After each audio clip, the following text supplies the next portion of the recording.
I'll give you one guess where I'm at. Does this look familiar? Yeah, I was here about, what was it, 3 weeks ago? I came back just to clean some floors. This isn't any floor, is it? I got a list of stuff to do, and this is one of the things on the list that she wants me to take care of for her. Here's a door that goes underneath. All this goes underneath the house. Okay, well, she needs to get under here every once in a while. Yeah, do you remember this? I attached those straps up there because the other ones were broken on this plumbing pipe all the way along here. Let's just check on that. It looks good. They all look kind of good now. Okay, yeah, I put those on there. And this door has been giving her fits. Let's just see what's going on with it, shall we?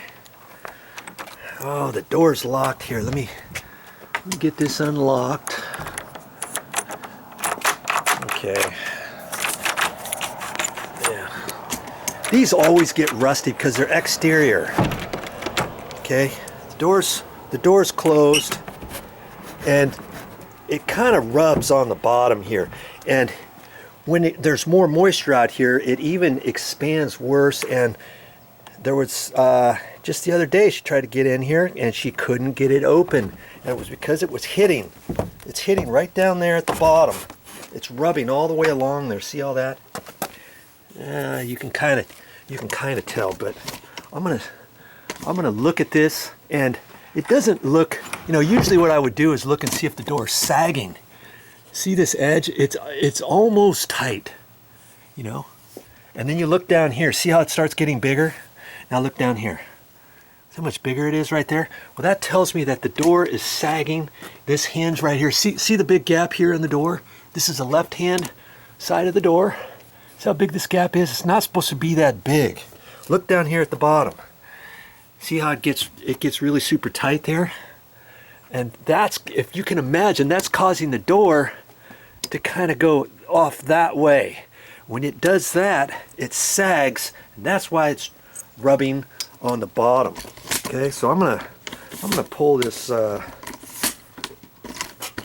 tripod out, and let's just see here if I can get you up here.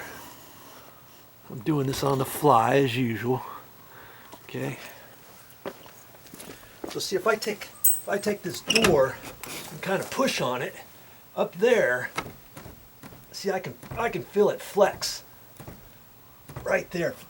It's flexing just enough that I can fix it. And because it's an exterior door, I'm not going to mess with this too much, because usually what I do, first off, I would make sure that this hinge is tight.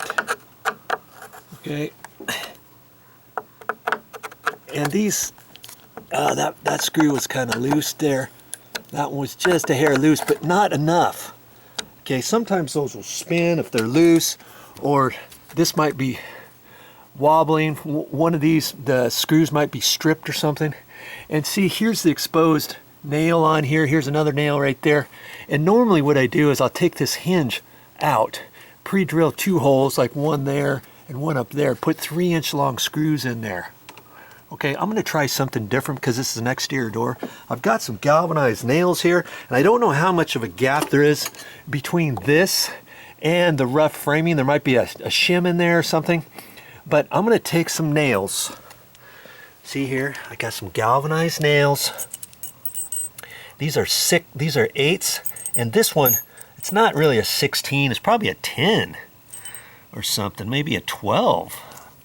Okay, not as long as a 16 penny nail, but I'm going to take those. I'm going to take a couple of them, and I'm going to put one right there. And see this one here, I could tap that with a nail set, but it's probably not going to go all the way. I'm going to put another one right up there. See if I can push this jamb back that way and suck it over there. And let's just see if that will do it without doing anything else special to this door. Okay, I'm going to leave the camera on. Ooh, cool. There goes a buzzard. That's a turkey vulture flying up there. Yeah, it's a nice place out here in the boonies. Where am I? I'm close to San Francisco is where I'm at. Okay. On over them hills is San Francisco. Okay. Okay, let's just see what happens. I'm going to set this here, get my ladder up there. I don't want you to think I'm doing any funny business here. Okay. This set up. Hopefully I can reach it off of this ladder. Reach over that without getting in your way. Okay, and I'm going to try the 8 penny nails, and I'm using galvanized. First off, because it's exterior. Secondly, these are going to stick better than vinyl sinkers. You don't want to use vinyl sinkers out here anyways, because those could rust. I've got a nail set here, and I'm going to take that and whack that one nail. And this is called a nail set. You get them in different sizes. This one's probably a number 2. There's one smaller than that, one bigger than that. And you put that over the nail head to sink it in there further. Usually you do that for finished nails, but I can do it with this nail too. Okay. There's that other nail right there. Let's see, chances are that's not going to do anything. It's just kind of holding it up there a little bit better. In fact, maybe I can do this not on a ladder. Yeah. Okay, I'm just trying to get it so I'm not in your way. Let's get you resituated over here. Okay, so I'm taking the 8 penny galvanized nails, and I'm going to put one down here, about there.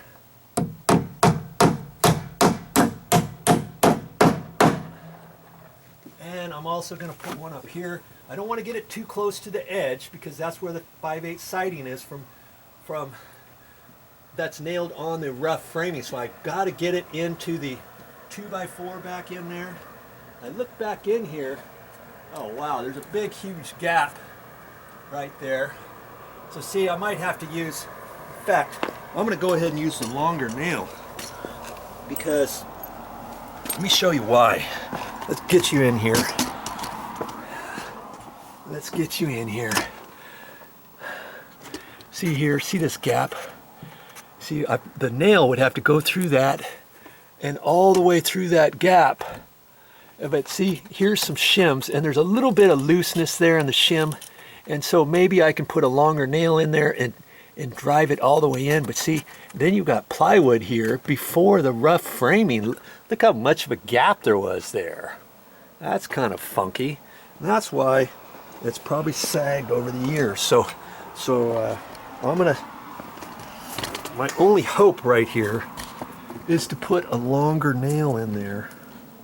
And then if that doesn't work, I'll have to get up there, you know, with some 3-inch long screws, maybe back out the hinge and do it the other way. But I'm going to try this first. Okay. Okay, so I got my nail. It's like a 16, but a little bit shorter than that. Let's see what I can do up here.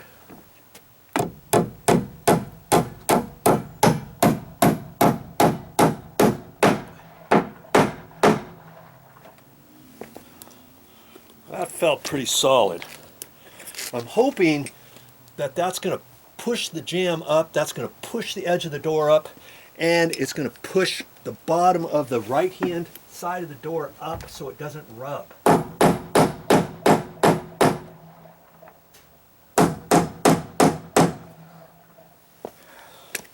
Wow, that echoes all over the place because there's a canyon down in there, okay? So no tricks, no tricks. I want you to see what I see. Okay, let's close this door and see what that's done, shall we? Look at that. Look at that, will you? There's plenty of gap here now.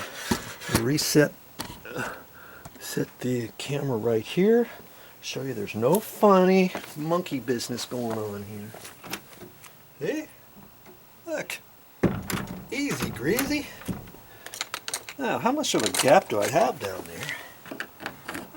I got maybe a good 1/16, maybe a little bit more. Now the other thing I could have done was I could take a rasp. Here's my rasp, and see, this is a rough edge, smooth edge, concave. There, you flip it over, this is flat, rough, smooth. Okay, I could have used that a little bit, or take the whole door off, undercut the door. I mean, there's lots of things that you could do. This is an exterior door, so I didn't really want to Mickey Mouse with it too much and mess with it.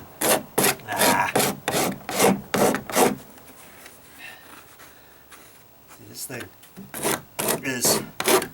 is coming loose as it is because it's so old. I'm feeling on there to see if anything is sticking over.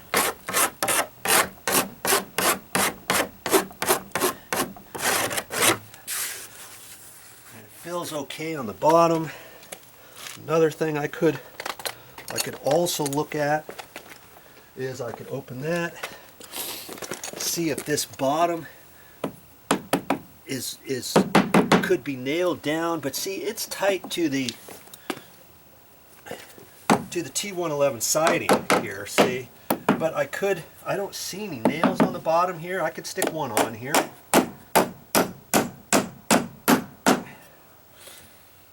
Another one on here too, let's say. And see, I want to get it, here's the T111 siding, so I don't want to get it too close, because then I could go in between the T111 siding. That's called, I just call it that because that's kind of the look on here. 4x8 sheets, 3/4 inch thick material, and that's the siding that's on the side of the house here, see?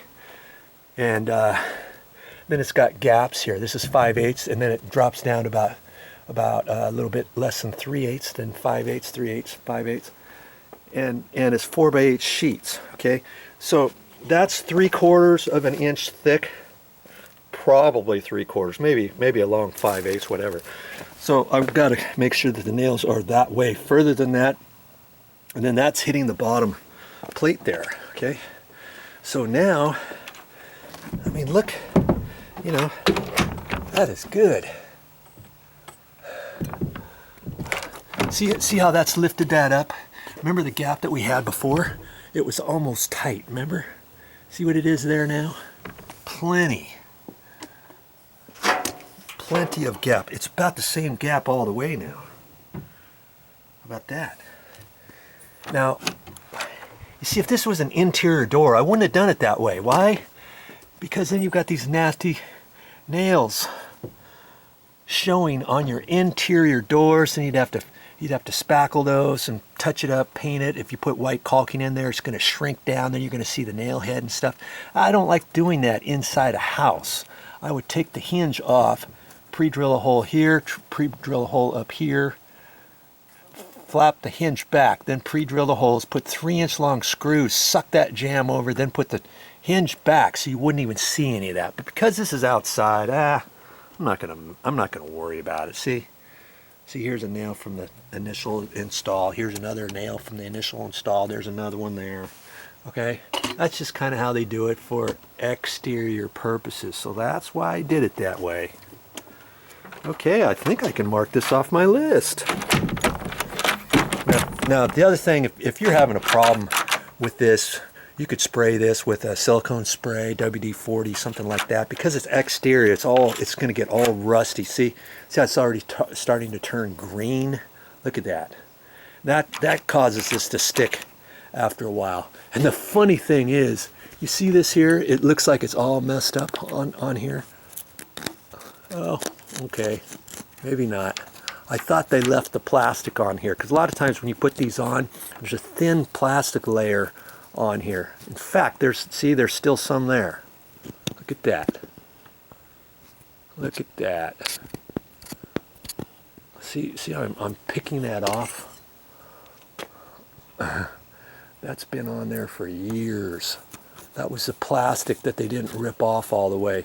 And usually it goes around the whole thing. I looked on the other side of the house, and they still had it in the garage. Oh, after 30 years, it was still there, and I peeled it right off. Okay, so you could you could spray that and stuff. I don't have any spray on me. In fact, you know what? I do have some silicone. It's not silicone, it's WD-40, and most people are like, hey, don't use WD-40 because then it attracts dirt. And yes, it does, but if you have nothing else, WD-40, I would say, on this one, because it's exterior, is going to be fine. So I'm going to get that, and I'll spray a little bit on there. So sweet. And that's all I have for this time. But I'll be back with more videos.